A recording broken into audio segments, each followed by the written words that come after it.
Bueno, en el curso vamos a charlar ahora un poco sobre Toni Negri, un filósofo y pensador italiano post-marxista, esos que hacen de alguna manera un revisionismo del marxismo.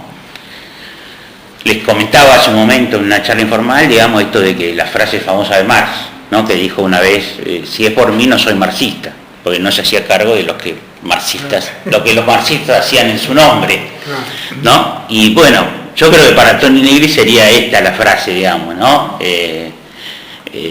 Un pensador que tuvo influencia en un momento histórico, pero que ya ha perdido cierto predicamento.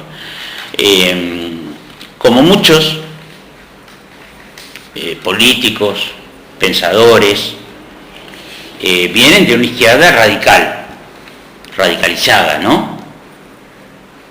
Pongamos el caso de Dilma Rousseff, que proviene de la guerrilla brasilera y termina en un proyecto como el Partido de los Trabajadores, proyecto progresista, que nosotros consideramos, por lo menos yo sigo considerando mucho y de gran importancia en el Brasil, pero hay pensadores que se van haciendo más autónomos, o sea, pensadores como es en este caso de Toni Negri, que pertenecía a un grupo radical importante de Italia, Autonomía Operaria, y fue acusado, uno de los principales acusados, de pertenecer a las Brigadas Rojas, en el tema del caso Aldo Moro, ¿se acuerdan? Fue acusado, juzgado, emigró, se exilió en Francia y después cumplió parte de la condena, después que se la redujeron, cumplió parte de la condena en Italia. Emigró a Francia, se formó mucho en Francia, tuvo mucha ligazón también con uno de los personajes también históricos que de alguna manera tuvieron un protagonismo importante en un movimiento radical como fue el Mayo francés, y después se moderaron de alguna manera al hacerse más grandes o cambiar sus percepciones sobre la realidad, etcétera, etcétera. Daniel Cohn-Bendit, que también se hizo mucho más moderado posteriormente. Tiene una influencia de Foucault, esto que hablábamos antes, fuera de la grabación, Foucault, en cuanto a esta teoría del biopoder, digamos, de que los poderes como células, digamos, que están diseminadas en toda la sociedad, no solo en el Estado, que era el pensamiento más marxista ortodoxo, aunque nosotros somos partidarios, en general, o por lo menos yo soy partidario de un revisionismo del marxismo, por supuesto, pero no llegar a negar entidades que hoy siguen vigentes, el poder de los estados, el poder de los estados nacionales, el poder, si bien hoy está diseminado en la sociedad, ya vimos que Gramsci lo diseminaba de alguna manera y decía el estado ampliado, el estado está en muchos lados, no está solo, como se decía en la revolución bolchevique, en el Palacio de Invierno. Tomamos el Palacio de Invierno y listo, eso eran las sociedades más simples, más estamentales, digamos, donde había claramente una minoría privilegiada y una mayoría totalmente explotada que tomaba conciencia rápidamente de su sufrimiento y entonces acompañó a la Revolución Rusa, lo mismo en China y en otros lugares, digamos, a las revoluciones. Pero después las sociedades se hicieron más complejas, no era lo mismo en Occidente que en Oriente, y en el caso de Rusia, China, estamos hablando de Oriente, Occidente es distinto, sociedades más gelatinosas, todo el poder está más repartido, como lo vemos hoy en la Argentina. El poder no está solo en el gobierno, y esto vale tanto para los poderes económicos concentrados como para los gobiernos nacionales y populares, para que comprendan que no solo el poder está en ejercer el gobierno, sino que el poder está por otros lados, digamos, ¿no?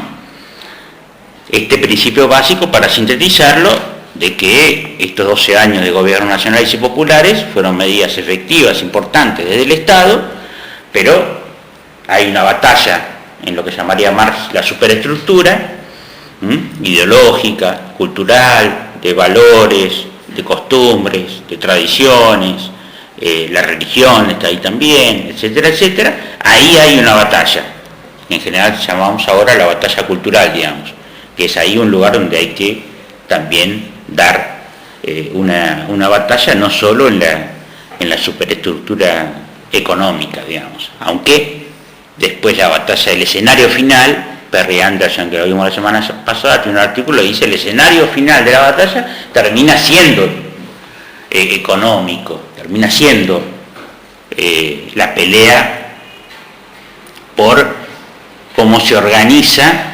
económica y de ahí socialmente una comunidad, digamos. Pero la batalla se dan en diversos lugares. Es como una batalla que se da en diversos lugares y termina en un escenario final, en un punto. Pero igual para llegar a ese punto hay que trabajar mucho, como dijimos otras veces, digamos, las revoluciones tal cual se dieron en el pasado no son un tema fácilmente abordable en el presente, menos desde Occidente. O sea que toda lucha por el poder cuesta mucho más. Tony Negri desarrolla en sus principales obras dos teorías. Imperio es una, su principal obra, desarrolla los conceptos básicamente de imperio y multitud.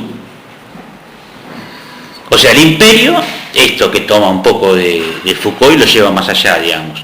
O sea, el imperio no está localizable, está diseminado en la sociedad, digamos. O sea, no existe el imperialismo como tal y hay una crisis terminal de los estados nacionales. Esto estamos hablando de comienzos de este siglo, digamos. Lo que se va demostrando que no es así. Se fue demostrando primero cuando estaba la hegemonía, la crisis de la Unión Soviética, sus países dentro de la órbita de la Unión Soviética, la caída del muro, etcétera, etcétera. Después viene toda una hegemonía, una unipolaridad por parte de los Estados Unidos, y los primeros que empiezan a decir la hegemonía no es tal, hay conflicto, son los países árabes básicamente. Y después se empieza a diseminar, y entramos en América Latina en los últimos tiempos en un proceso de gobiernos nacionales y populares que también muestran que los estados nacionales siguen vigentes. No, como decía Tony Negri, que iban a desaparecer producto de la globalización, sino que los estados nacionales siguen vigentes. El poder de los Estados Unidos lo vemos concretamente en algunos casos. Nosotros podemos remitir al caso Nisman, donde se nota la influencia de Estados Unidos y de Israel como países, como Estados-nación, con determinadas formaciones, etcétera, etcétera. O sea que se nota la influencia. Recién hablábamos de Gran Bretaña en estos momentos. Lo mismo, Gran Bretaña se quiere separar de la Unión Europea y entonces demuestra su poder como Estado-nación. No quiere la regionalización y por lo tanto tampoco quiere una globalización política y económica, sino que dice, no, como Estado rico o con cierta riqueza, no quiero una regionalización que me signifique estar bancando a los países como Grecia, España, más pobres. Entonces, al contrario de lo que decía Tony Negri, los estados nacionales siguen vigentes, digamos. O sea, Tony Negri decía, llamamos imperio al no lugar. Esto es un concepto abstracto medio complicado en política, digamos. O sea, ¿cuál es el no lugar, digamos? O sea, como si estuviera inabordable, digamos, ¿no? El imperialismo es inabordable, en realidad nosotros sabemos que está fundamentalmente, él de alguna manera querrá decir que está diseminado en el poder de las grandes corporaciones económicas, que están por arriba de los estados. Es verdad que nosotros sabemos que las grandes corporaciones económicas transnacionales están por arriba de los estados, y es más, tienen más poder que muchos estados. Pero dice que ahí se concentra la soberanía, dice concretamente, llamamos imperio el no lugar en el que se concentra la soberanía que garantiza el desarrollo capitalista sobre la escena global. O sea que la soberanía está en un en un no lugar, no se sabe dónde está. Y nosotros, por supuesto, decimos que la soberanía sigue estando, la soberanía imperial sigue estando en países como Estados Unidos, como Israel en el Medio Oriente. También otros países en desarrollo fueron imperiales en su momento, como la Unión Soviética, y otros países en desarrollo actualmente. Hay que ver el desarrollo de China, de Rusia, etcétera, etcétera, cómo será el devenir de la historia. Y dice concretamente Toni Negri: Estados Unidos se verá muy pronto obligado a dejar de ser imperialista y a reconocerse en el imperio global, digamos.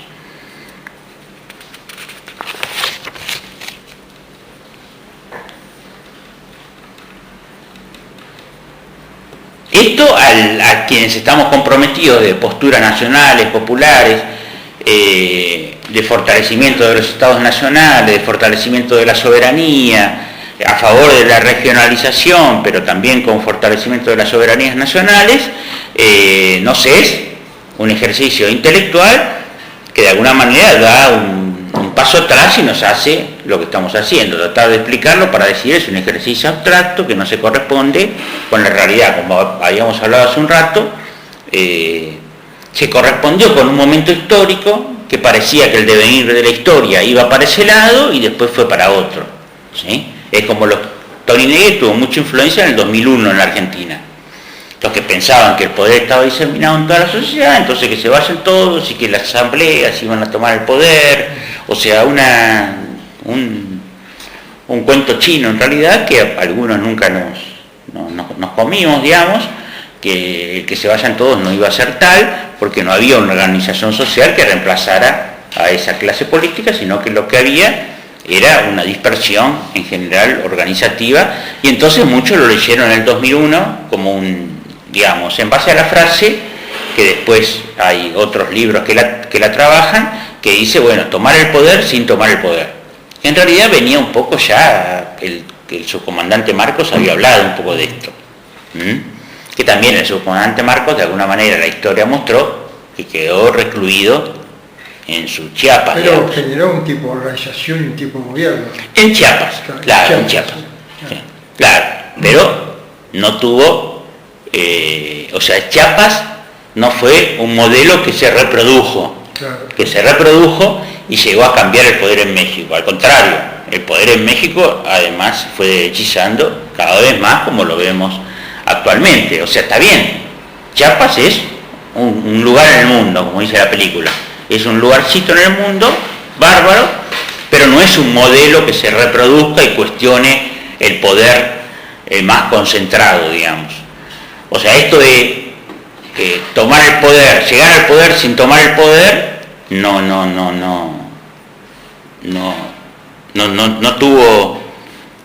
tuvo un momento que parecía una insinuación, pero el devenir de la historia, como dice Gramsci, siempre la historia después te demuestra qué es lo real y que pasa a ser una abstracción meramente intelectual, a la cual los intelectuales siempre están en esa tarea de alguna manera, ¿no? Anuncian algunas cosas que naturalmente cuando uno hace un libro se juega a decir una perspectiva de lo que puede ocurrir y después la realidad le da razón o no.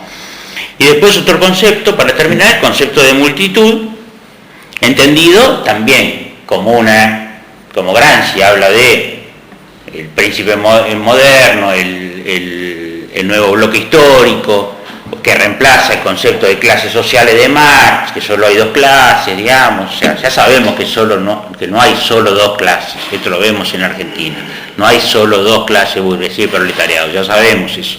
Ahora, que no nos vendan que no hay sectores del privilegio en determinados sectores sociales y sectores que sufren la explotación en otros sectores sociales. Desaparecen esas dos clases como tipología social, pero sigue existiendo sectores del privilegio y sectores. Ahora, para trabajar debemos ver que hay sectores sociales varios, como en la Argentina hay sectores, por ejemplo, de la clase media, incluso la clase media misma implica diversos sectores dentro de ella. según la entendamos y según la abordemos.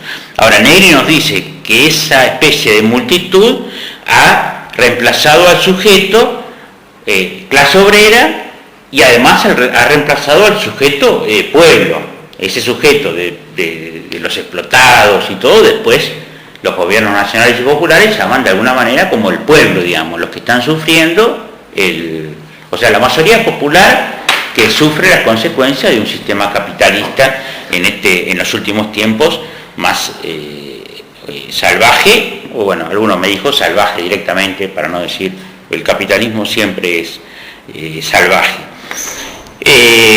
Toni Negri dice, es necesario insistir aún sobre la diferencia que separa el concepto de multitud del concepto de pueblo.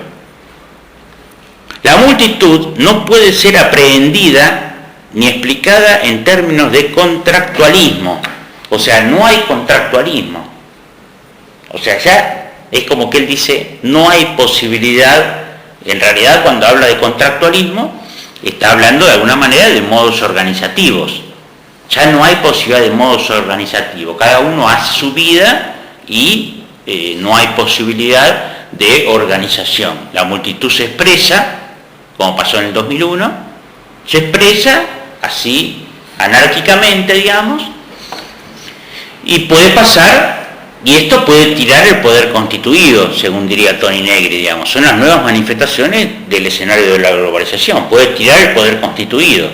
Ahora, el problema es que el poder viene después, digamos, o sea, este es el tema, o sea, tiraron en Egipto, ¿no? En Egipto tiraron Ahora, el tema es qué viene después. Después viene la intervención de Estados Unidos, el restablecimiento de un nuevo poder. Esto está pasando en muchos pasó en Libia.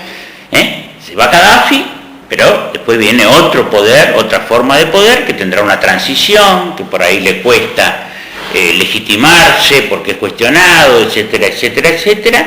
Pero la población la sigue pasando mal y peor que antes, digamos, cuando tenía un líder que muchos no compartimos como fue su devenir histórico como líder en el caso de Libia, pero tenía una sociedad más o menos con cierta estabilidad social, pero bueno, fue cuestionada. En un sentido más general, dice Toni Negri textual, la multitud desconfía de la representación también. Por supuesto, nosotros no somos los adalides de la representación, digamos, también creemos que debe ejercitarse una democracia participativa y no dejar todo en manos de la representación, como dice nuestra Constitución, sino que debemos ir mucho más allá, digamos. O sea, dice, el pueblo, para finalizar, constituía un cuerpo social. ¿Sí? O sea, podemos decir, la comunidad organizada de Perón, ¿sí? El proyecto colectivo, el ser argentino, que nos hablaron los últimos gobiernos nacionales y populares en Argentina. El pueblo, dice Toni Negri, constituía un cuerpo social, no así la multitud, ¿sí? Que no constituye un cuerpo social, sino evidentemente un conjunto de seres humanos dispersos que cuestionan un poder constituido. Y de alguna manera, Toni Negri da un potencial revolucionario al ejercicio de esa multitud. El problema es, como decía, lo que viene después, y lo que viene después en realidad lo que viene antes es que los países, se ha visto en la historia de los últimos, después de la obra de Negri, se ha visto que ha habido estados nacionales imperiales, como se ha visto en América Latina, como están operando sobre Brasil, sobre Argentina, sobre Venezuela, sobre Ecuador, sobre Bolivia. Los estados nacionales imperiales operan, especialmente Estados Unidos, pero no solo Estados Unidos, deslegitiman gobiernos y después generan nuevas representaciones. No es que viene la nada, no viene el anarquismo de Bakunin, digamos, no viene la desaparición del Estado, Si uno corroborara que en algún lugar viene la desaparición del Estado, pero ya sabemos que la desaparición del Estado, Bakunin, cuando pensó el anarquismo esa idea, evidentemente no fue así, y tampoco fue así la desaparición progresiva del Estado de la que hablaba Carlos Marx. Digamos, o sea, el ideal comunista de la desaparición progresiva del Estado también fue una utopía en el sentido regresivo de la utopía, en el sentido abstracto de la utopía, no de realidad, sino de un pensamiento, como decía Marx, ideológico en el peor sentido, ideológico en el sentido que es una abstracción que no tiene visos de realidad. O sea, ese camino que establecía Marx progresivo hacia una desaparición del Estado, evidentemente con el devenir de la historia no tomó forma de proceso, y por lo tanto no hubo, algunos pensaron en reemplazo a partir del sindicalismo, ¿no? en un tiempo, pero después entramos en otro escenario. Ese era un escenario post-revolución industrial. Después entramos en otro escenario ya al presente, con las nuevas tecnologías, la diversificación del trabajo, etcétera, etcétera, etcétera. También una abstracción como Jeremy Rifkin hablando del fin del trabajo. En realidad el fin del trabajo, vamos a ver cuándo va a ser el fin del trabajo. Por ahora no. Por ahora hay algunos que ejecutan una forma de trabajo distinta a la del pasado, ¿sí? Algunos que trabajan desde la computadora de su casa, o sea, hay un cambio en las formas de trabajo, pero todavía no. Y algunos pensaban, como decía antes, que las formas sindicales, sea a través de la clase obrera, sea a través, como decía Gramsci, de los consejos obreros, sea a través de lo que sea, iban a ser los nuevos poderes constituidos. También eso, de alguna manera, la historia demostró que es un fracaso, y evidentemente, en parte, como dice Torinegri, hay una diseminación del poder. No vamos a negarla, y como dice Foucault, no vamos a negar que hay una diseminación del poder, pero hay todavía un ejercicio de los poderes de los estados nacionales, digamos, y también debemos abordar esa faceta, aunque sabemos, como vimos en estos últimos 12 años y como vemos en muchos lados, el poder no está solo en el Estado, sino que está también diseminado en la sociedad.